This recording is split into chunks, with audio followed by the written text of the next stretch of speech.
অন্বেষা দেবীর 5 ছেলে বিকাশ, পুলক, রঘু, বাদল ও অশোক এবং 5 বৌমা উমা, শিলা, দীপা, নিতু ও মোহিনী।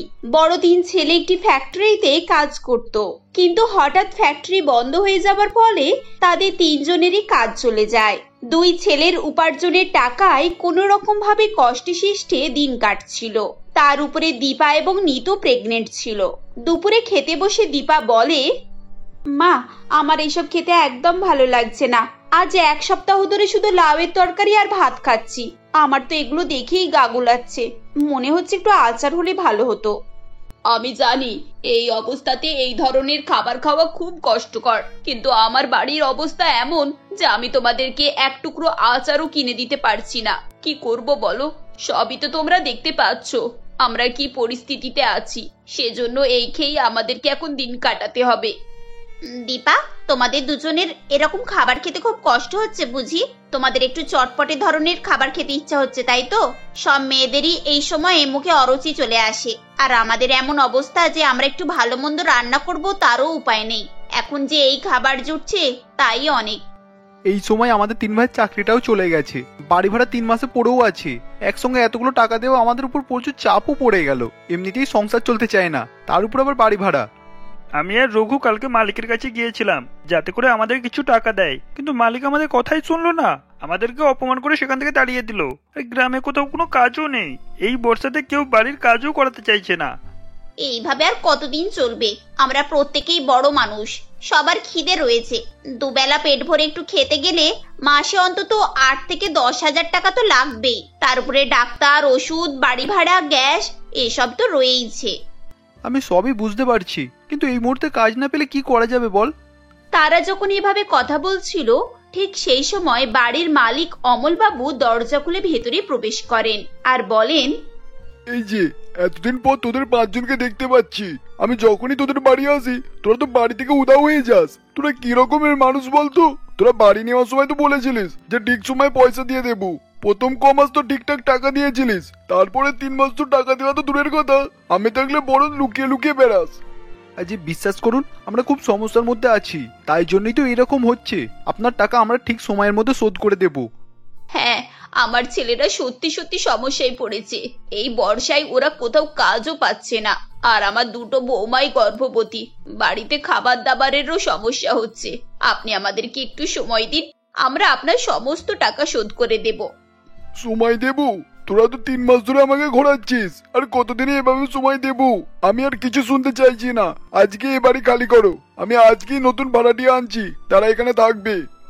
এমন সময় 2 গর্ভবতী বউ অমলবাবুর পায়ে গিয়ে পড়ে আর বলে, জ্যাঠামশাই, একটু আমাদের উপরে দয়া করুন। আমরা এই অবস্থায় কোথায় যাব বলুন? একই বাইরে এত বৃষ্টি হচ্ছে, তার উপরে আমরা অসুস্থ। আপনি আমাদেরকে আর মাত্র 1টা মাস সময় দিন। আমরা কথা দিচ্ছি আপনার সমস্ত টাকা আমরা শোধ করে দেব। তারা বারবার অমলবাবুকে অনুরোধ করে এবং অমলবাবু শেষে রাজি হয়ে যান।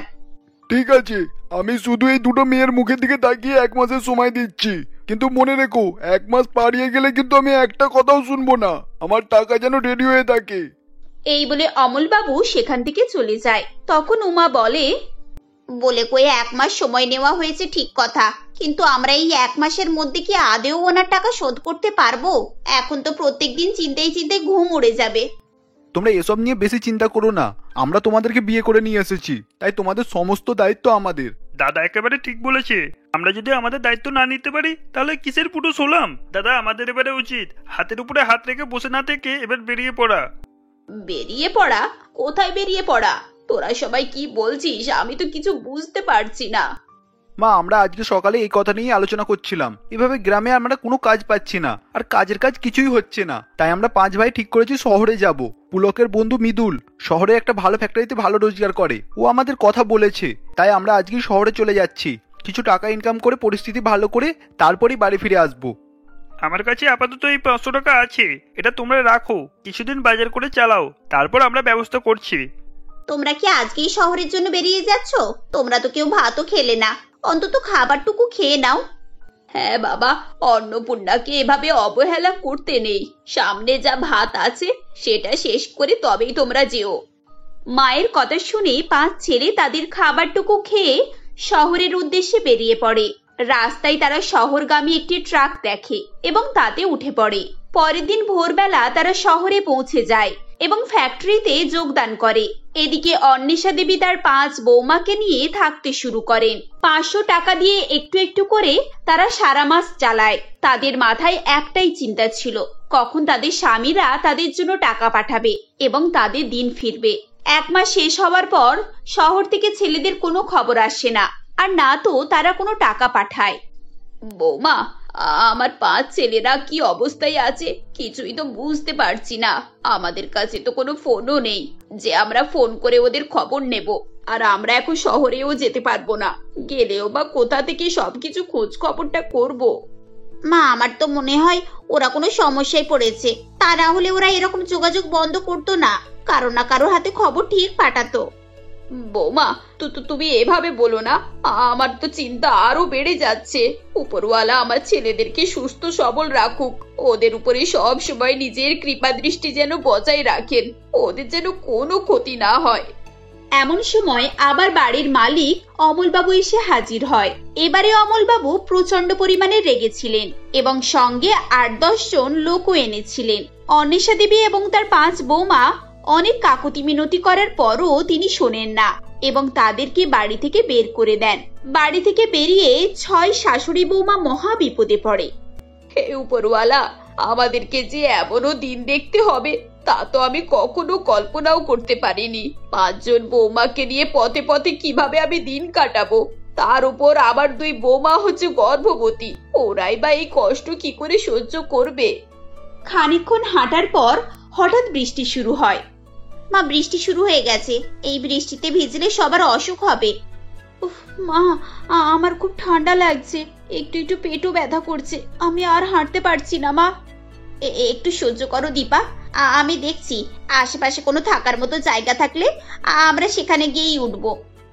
দিদি, আমি আর হাঁটতে পারছি না গো, দেখো আমার পা হাত কেমন ফুলে গেছে, আমি আর 1 পাও হাঁটতে পারবো না।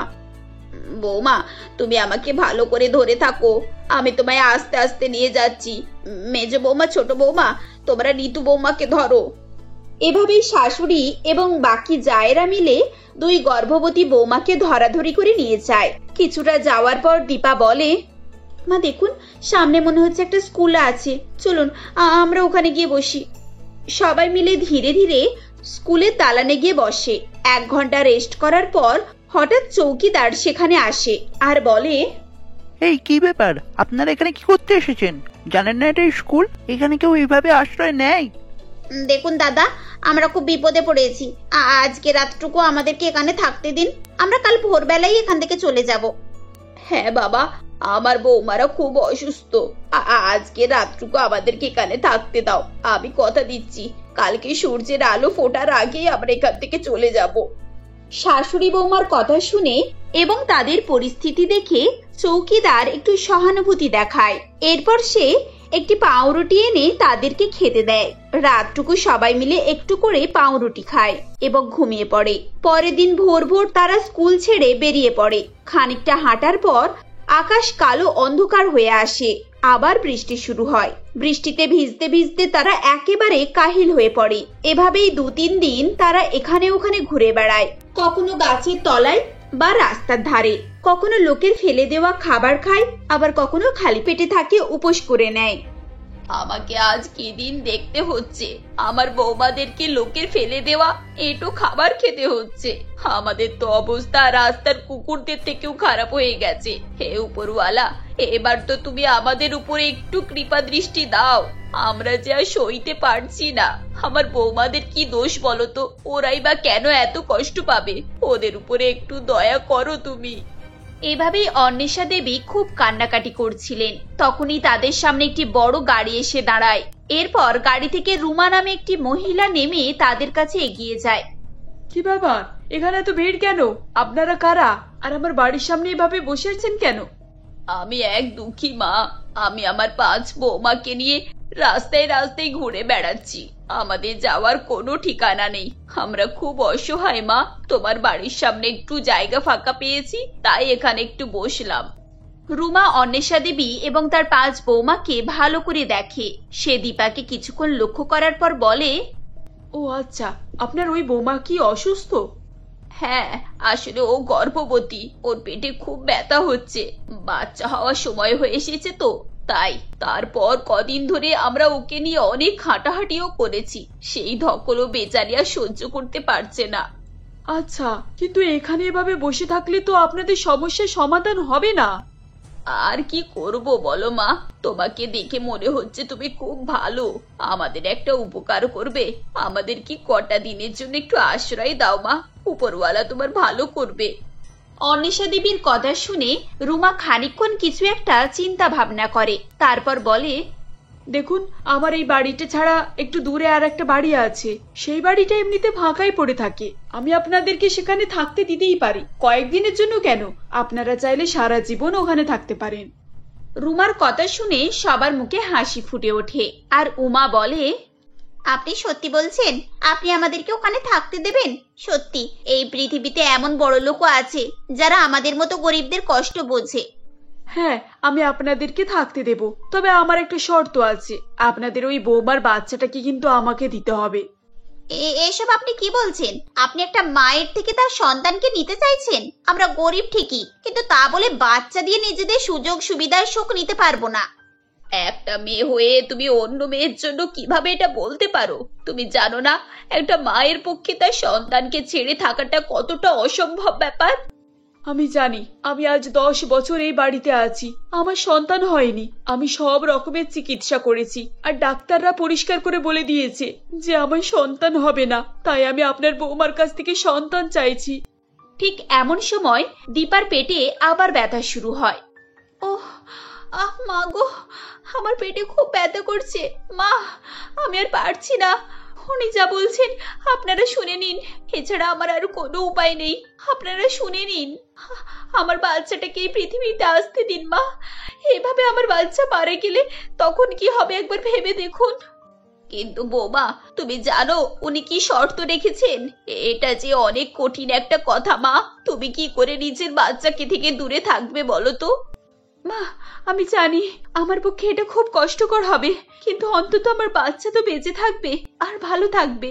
এভাবে রাস্তায় রাস্তায় ঘুরে বেড়ালে আমার বাচ্চা বাঁচবে না মা, তখন সেই কষ্ট আমি কোথায় রাখবো বলুন? আপনাদেরকে আমার দিব্যি, আপনারা এই শর্ত মেনে নিন মা। এভাবেই দীপা বলার পর তারা সবাই দীপার কথা শোনে এবং শর্ত মেনে নেয়। রুমা তাদের সবাইকে নিয়ে তার দ্বিতীয় বাড়িতে যায় এবং তাদেরকে সেখানে আশ্রয় দেয়। এই সুন্দর বড় বাড়িতে 5 বৌমা তাদের শাশুড়িকে নিয়ে বেশ ভালোভাবেই থাকে। রাত্রিবেলা ডাক্তার আসে এবং দীপার ডেলিভারি হয়। দীপার সুন্দর একটি ফুটফুটে সন্তান হয়। সেই সন্তান দীপা রুমার হাতে তুলে দিয়ে বলে, এই নিন, আজ থেকে এই সন্তান আপনার। এই বলে দীপা কান্নাকাটি শুরু করে। রুমা বাচ্চা নিয়ে নিচের ঘরে চলে যায় এবং সবার জন্য খাবার পাঠায়। খাবার খেয়ে 5 শাশুড়ি বৌমা আরাম করে বিছানায় ঘুমায়, কিন্তু সারা রাত দীপা ঘুমাতে পারে না। এদিকে রূপা দীপার বাচ্চাকে অনেক যত্ন করে, কিন্তু বাচ্চা কোনোভাবেই কান্না থামায় না। এদিকে আবার অন্বেষা দেবীর ছেলেরা ফিরে আসে এবং তারা চারিদিকে তাদের পরিবারকে খুঁজতে থাকে। কয়েকদিন খোঁজার পর তারা রুমার ঠিকানা জোগাড় করে এবং তাদের বাড়িতে এসে পৌঁছে যায়। সেখানে এসে সবকিছু শোনার পর তারা ভীষণ চিন্তিত হয়ে পড়ে। আমাদের একটা ভুলের জন্য এত বড় একটা ক্ষতি হয়ে গেল। আমাদের পরিবারের বাচ্চা অন্যের কাছে, এখন সে বাচ্চা আমরা ফেরত চাইতে পারবো না।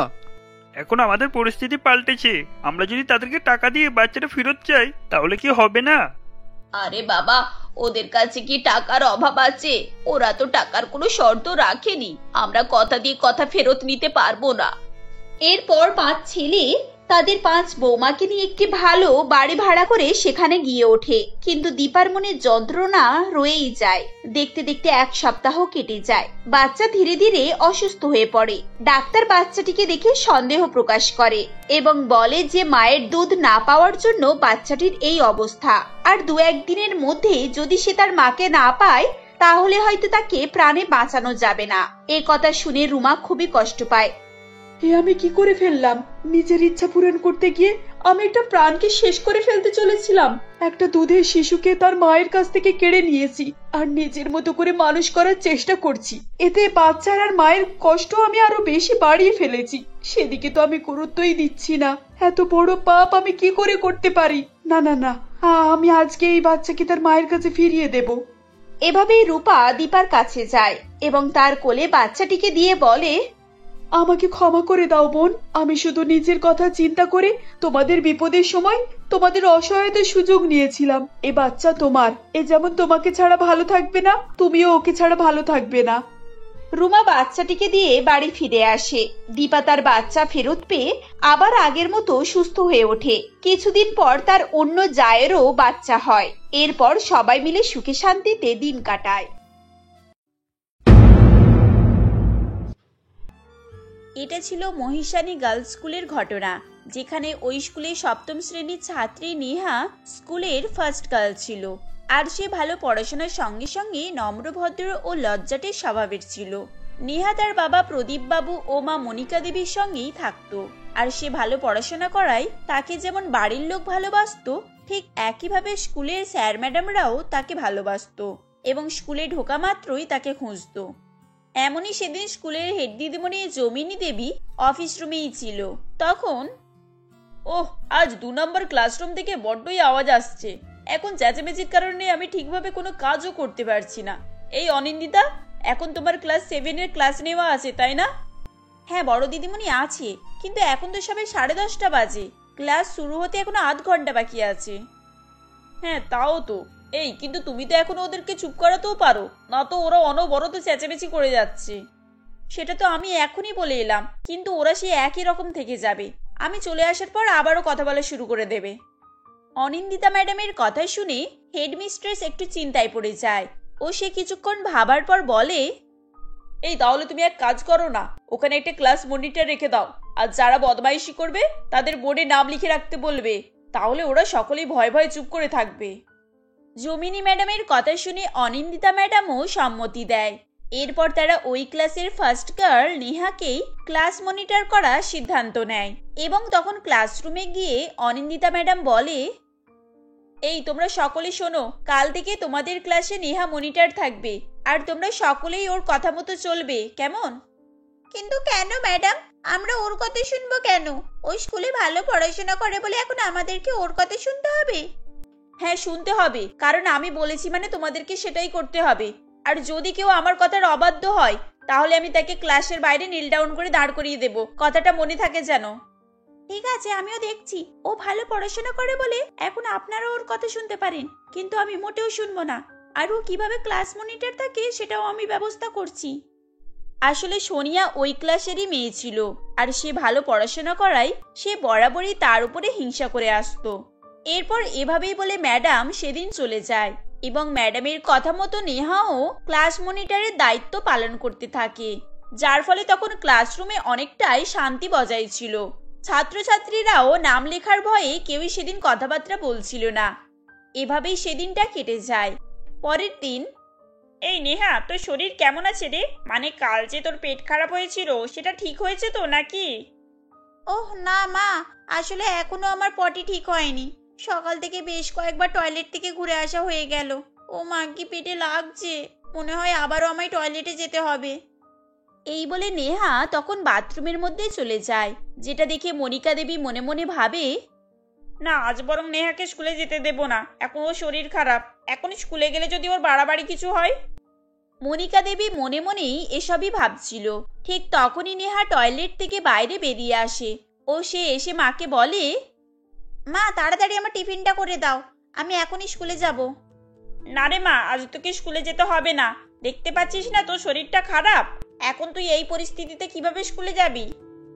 না মা, আমায় স্কুলে যেতেই হবে।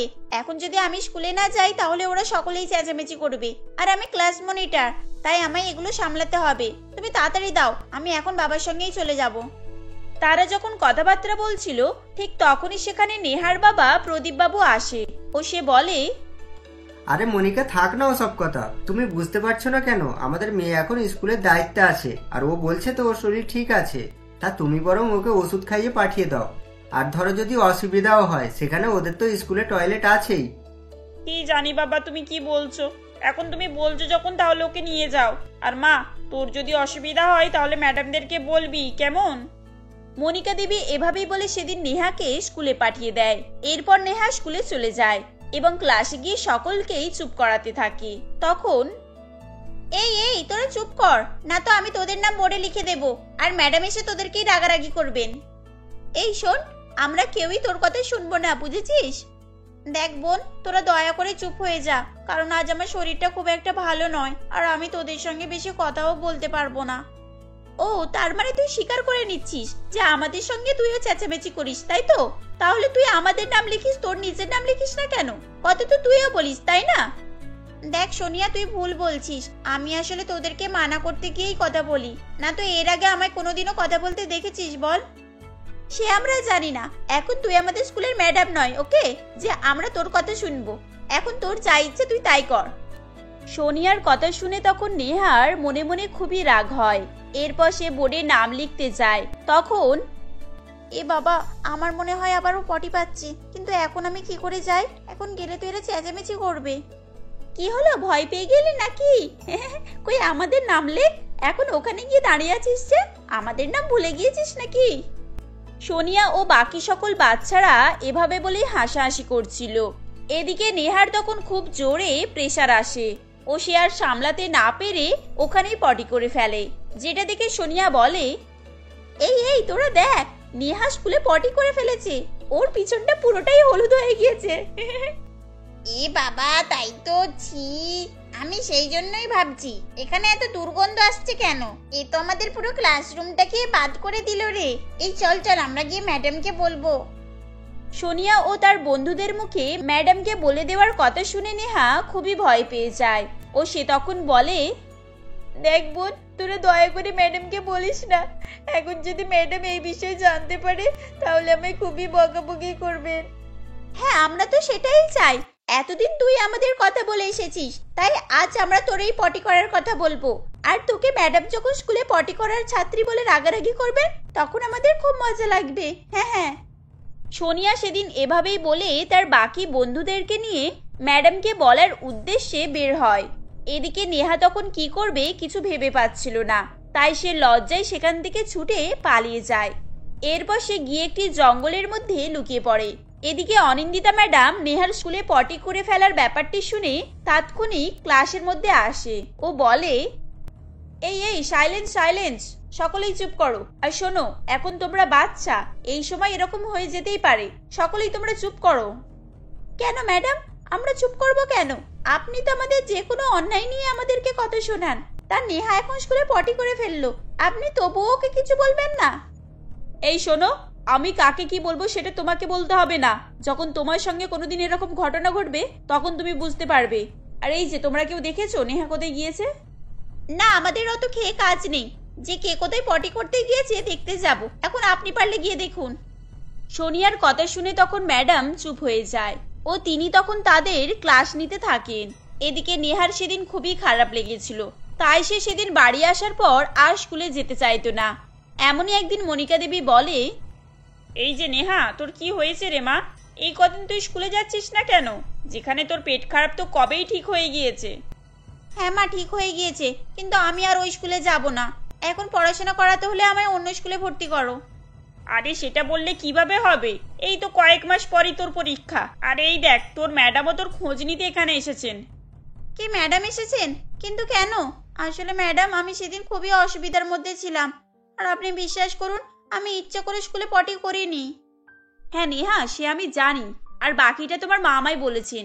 দেখো, মানুষ মাত্রই এরকম ঘটনা ঘটতে পারে, কিন্তু তাই বলে তুমি স্কুলে যাওয়া বন্ধ করে দেবে? এটা কখনোই ঠিক নয়। চলো, তুমি এখনই আমার সঙ্গে স্কুলে চলো। এই বলে ম্যাডাম নেহাকে তখনই স্কুলে নিয়ে চলে যায় এবং ম্যাডাম তাকে এভাবে বোঝালে তারও তখন কিছু করার ছিল না। এরপর সে ম্যাডামের সঙ্গে স্কুলে গিয়ে উপস্থিত হয় এবং ম্যাডাম তাকে ক্লাস রেখে চলে গেলে সোনিয়া বলে, এই দেখ, আজ স্কুলে কে এসেছে? স্কুলে পটি করা স্কুল ছাত্রী এসেছে। আজ থেকে আমরা ওকে পটি করা স্কুল ছাত্রী বলেই ডাকবো। না দেখ সোনিয়া, এভাবে বলিস না। আমি সেদিন ইচ্ছে করে এসব করিনি। সেসব আমি কিছুই জানি না। তুই স্কুলে পটি করেছিস মানে তোকে এসব কথা শুনতেই হবে, আর তাই তুই এখন মুখ বুজে সবকিছু শুনবি, ওকে? আর দেখ, আমারও পেট খারাপ হয়েছে, কিন্তু তাই বলে কি আমি তোর মতো স্কুলে পটি করছি নাকি? সোনিয়া তখন এভাবেই বলে নেহাকে রাগাচ্ছিল। এদিকে সোনিয়ার অজান্তেই তার পিছন হলুদ হয়ে যায় ও সে ঘুরে দেখে সে তখন পটি করে ফেলেছে, যেটা দেখে সোনিয়া খুবই লজ্জিত হয়ে যায় ও সে তখন সেখান থেকে পালিয়ে যেতে থাকে। ঠিক তখনই নেহা তাকে দাঁড় করিয়ে বলে, দেখ বোন, তুইও আমার মতো ভুল করিস না। আমি যেরকম লজ্জায় বাড়ি চলে গিয়ে অনেকদিন পড়াশোনার ক্ষতি করেছি, প্লিজ তুই সেটা করিস না। কিন্তু এখন আমি বা কি করব? আমাকেও তো সকলে তোর মতোই রাগাবে। না, কেউই তোকে রাগাবে না, আর সেটা করা একদম উচিত নয়, কারণ এটা একটা অসুখ। এই সময় সকলে সহযোগিতা করা উচিত। যাই হোক, তুই টয়লেটে গিয়ে ফ্রেশ হয়ে আয়, তারপর কথা হবে। নিহার কথা শুনে তখন সোনিয়া তার ভুল বুঝতে পারে। এরপর সে স্কুলের বাথরুমে পটি সেরে ফ্রেশ হয়ে বাইরে বেরিয়ে আসে এবং তার ভুলের জন্য নেহার কাছে ক্ষমা চাইতে থাকে, যেটা শুনে নেহাও তাকে ক্ষমা করে দেয়। এরপর তারা দুজনে খুব ভালো বন্ধু হয়ে ওঠে এবং শুধু নিজেদেরই নয়, বরং সকলকেই বিপদে সাহায্য করতে থাকে। আসলে বন্ধুরা, আমাদেরও এরকমই করা উচিত, যেখানে মানুষের বিপদে তাদেরকে নিয়ে অট্টহাসি না করে তাদেরকে অবশ্যই সহযোগিতা করা দরকার।